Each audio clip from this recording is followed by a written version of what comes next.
এই যে বন্ধুরা সবাই দেখতে পাচ্ছ আমি নতুন ব্রিজে উঠেছি। আমি এখন যাচ্ছি কলকাতাতে।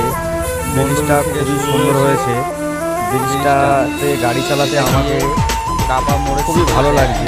কলকাতা হয়ে তোমরাও ব্রিজে ওঠো, এসে চারিদিকের আবহাওয়া বা চারিদিকের যে সিনারি খুবই দেখার মতো, ভালো লাগছে দূর থেকে। তাই বলছি তোমরা সবাই আসো, ব্রিজে ওঠো।